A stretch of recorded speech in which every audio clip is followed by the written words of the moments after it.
Good morning, everybody. Welcome back to TAD 101. I am, reluctantly, your professor, Dr. Jax, if you forgot or you're new here.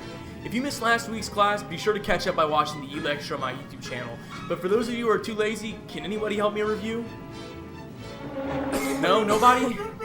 Not even my star student, Xavier? Damn, I was really hoping I could stall longer. In this lecture, we're going to go more in depth into the communities that surround the concept of transfer, unlike in the last lecture where we gave a sort of general survey of the game and its effects on other platforms. Today, I'll introduce many Roblox groups, games, and their communities through the lens of the transfer addiction, as well as diving into the off-platform Discord servers where many transfer lovers, young and old, intermingle in what is, I'm sure, to be a family-friendly and welcoming environment for everyone involved. Anyways, I'm sure you're all excited, so let's begin the... Hey! I'm so sick of these two. Knock it off! Let's begin the lesson. To many of you, this is not a new concept. Transfer has exploded like a virus onto the Roblox platform and has completely engulfed the furry community in the game. Like I covered in my last video, there are numerous games that aim to replicate the experience of the mother game, Change, without getting too close to the original, for now at least. Today I'll be diving more specifically into these games, as well as giving my opinions on some that are more or less blatant than the others, alongside a surprising underdog for this fandom, the Roblox UGC community. Let me make this perfectly clear here. The creator of Change, Dragon Snow, is on record stating how he literally hates Roblox and wants nothing to do with it. He's sick of how far his game is spreading and how he can't control it. If you weren't aware, Roblox UGC has been increasingly rolled out to more and more individuals and groups, allowing the average player to churn out whatever garbage they want as long as it follows TOS. Now, there have been multiple examples of these hats not really following TOS, but for the most part, the majority of content is inoffensive. However, every now and then, groups like these pop up. This group has uploaded 5 masks that are literally one-to-one ripoffs of the faces of characters from Changed. Hey, quick correction time. So this script was written about like 2 weeks ago or something, and they've completely got rid of all these masks and uploaded some new ones, but like they're still Changed masks in everything but name. But like, when I first wrote this script, the masks were literal one-to-one ripoffs of characters from Change. Like, I swear to God. Dude, I swear, I can't even make this up. I look up Change Tiger Shark to find images while I'm literally editing this, and half of it is like homoerotic art between the fucking kid in the game and the tiger shark, and they both look like kids. One of them is literally with his legs spread apart, and there being like some form of genitalia under the bathing suit. What is going on? Okay, I'm sorry to keep rambling about this. I think I've stumbled onto a fucking rabbit hole, dude. Again, in the Google search, I found a YouTube video and clicked it out of curiosity because of the thumbnail. Oh my god, take a look at this for like 3 seconds.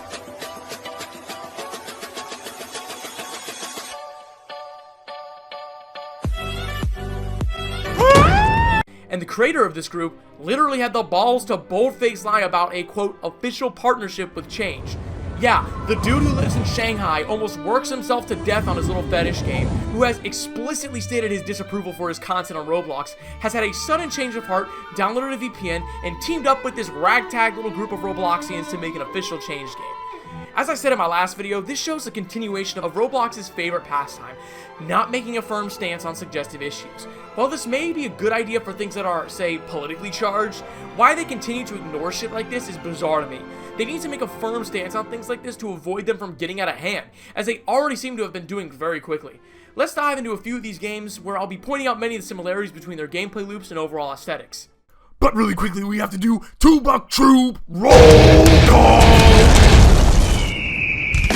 Premier and Sharks are here today, and I hope to see more of you by the time the next video comes out. Enlist in the 2-Buck Troop by using the link in the description. Kaiju Paradise is a game everyone's familiar with, let's be real.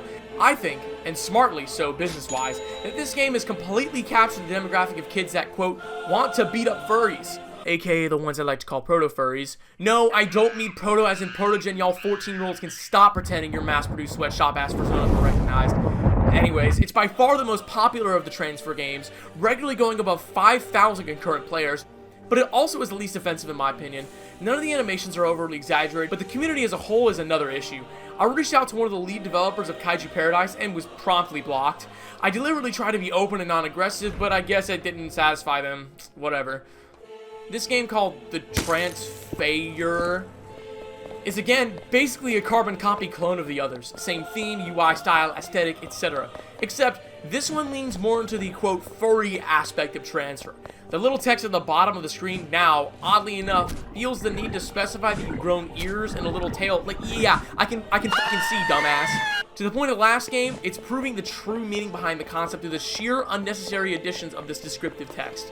While it is fair to say many of the randoms who play this game are really familiar with Transfur, I find it hard to believe that most are completely unbeknownst to it. It's always annoying when people firmly believe that these games are their own thing and aren't inherently sexualized. Furries love to, quote, silently slip their weird little turn-ons into their everyday lives and then maintain the plausible deniability that they are making a, quote, inside joke or that they don't know what you're talking about. That is a huge pet peeve of mine. I'm so sick of furries everywhere making these unfunny ass jokes that involve some aspect of furry porn in them because the fandom is systemically addicted. Again, it's the same concept with these Transfur games. They get a little tickle in their pants making games for an all ages platform that involves their favorite fetish in some way, shape, or form. And while many kids may not understand the inherent furry appeal that this game has, it's a surefire way to get many involved with the community and thrown into a mess that they don't understand the gravity of until they're far older. Many of you in my comments can attest to this, as I've seen plenty of you talk about how my videos have helped you realize a problem you have, or you're saying what you've already realized about yourself and your relationship with the fandom. Just like I said in the last video, Roblox needs to take a stand on this kind of stuff.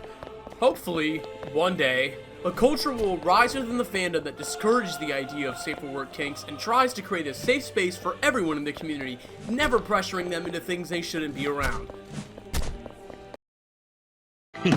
Like that's ever gonna happen. Now, let's descend it off-platform into some of the communities where moderation is certainly lacking, and suspicious and creepy people lurk for everybody to see.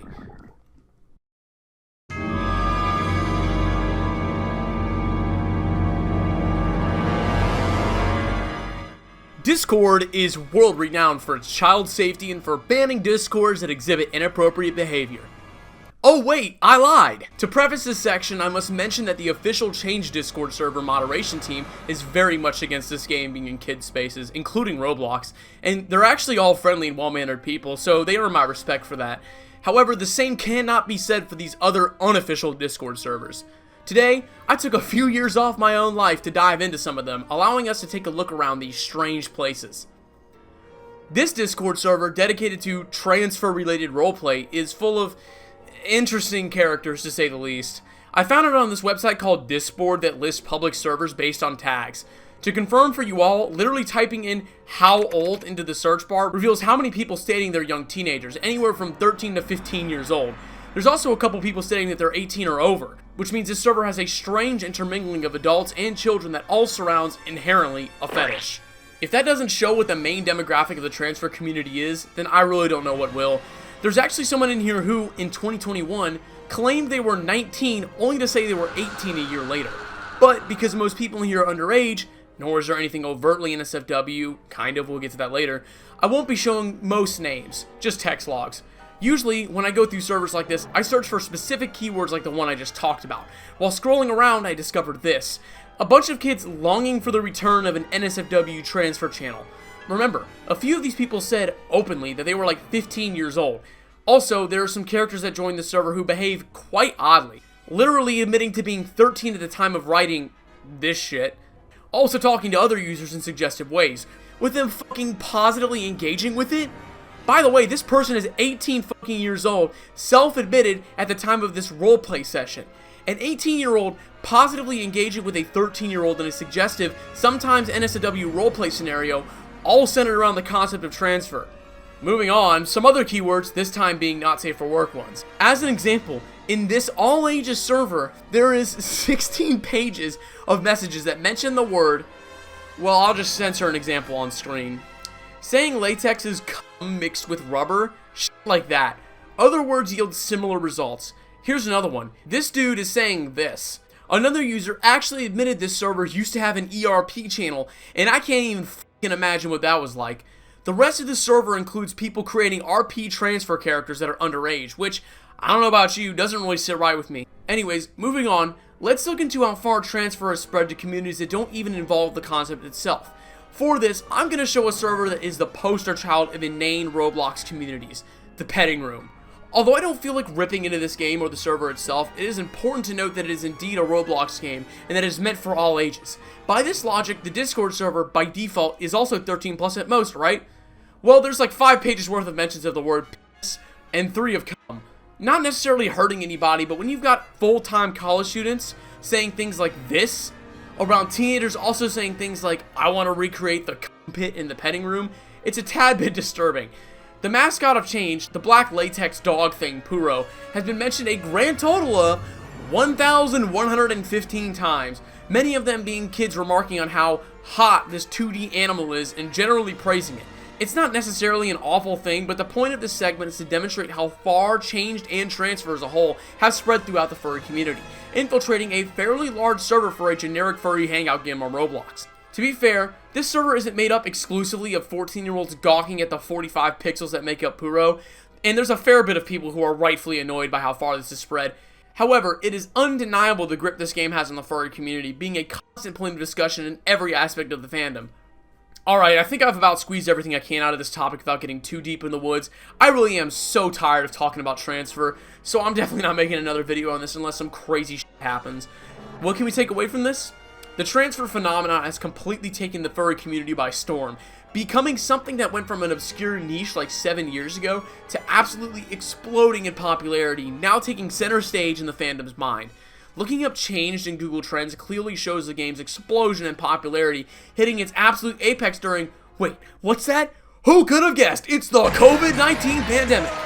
What does this mean for the future of the furry community? Nothing really. I mean, just more fun things for kids to get addicted to, I guess. Anyways, thanks for sitting through this video, and I'll see you in the next one.